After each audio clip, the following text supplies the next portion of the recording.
Hola, Séptimo, ¿cómo están?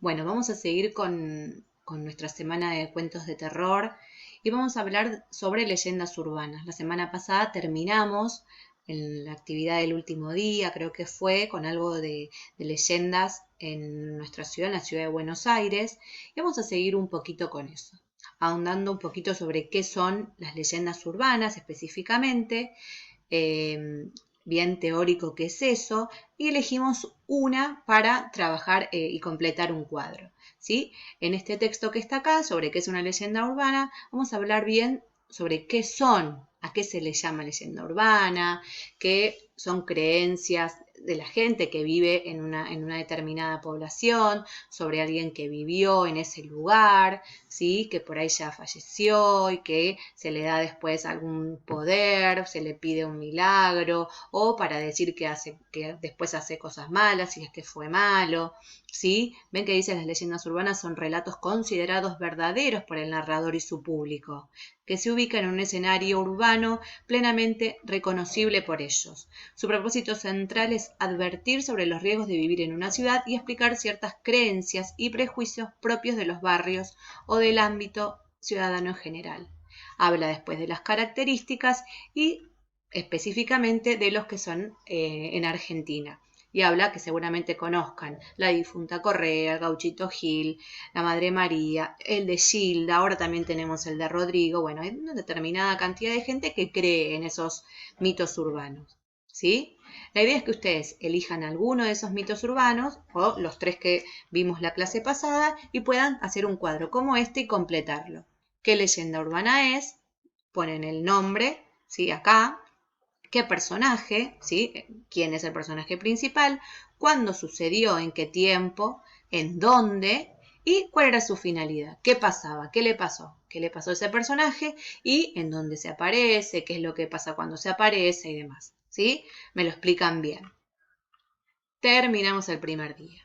El segundo día vamos a investigar un poco más sobre los sitios donde suceden estas leyendas que estamos hablando, ¿sí? Yo les voy a dejar algunas fotografías, ¿sí?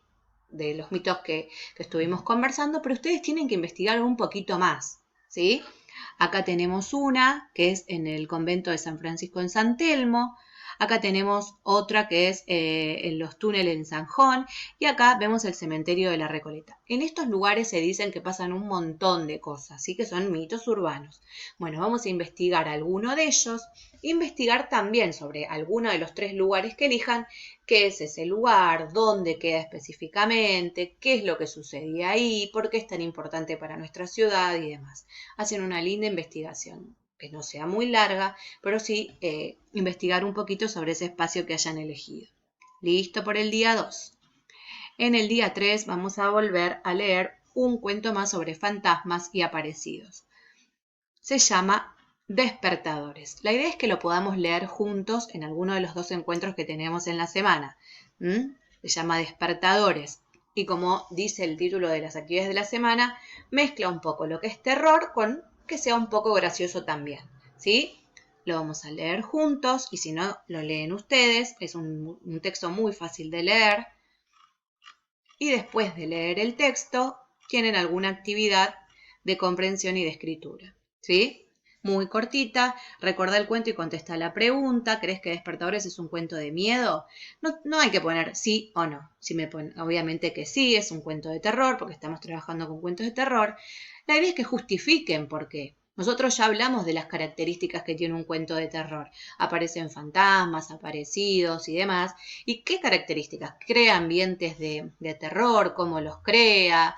¿Qué características tienen? ¿Dónde suceden? ¿Quiénes son sus personajes? O sea, si es sí, bueno, justifico. Justificar es decir por qué. Y ustedes ya tienen un montón de herramientas como para explicar por qué este cuento es considerado de terror y no es un policial o de enigma o una leyenda, ¿sí? Entonces me justifican ahí por qué consideran que es un cuento de terror, ¿sí?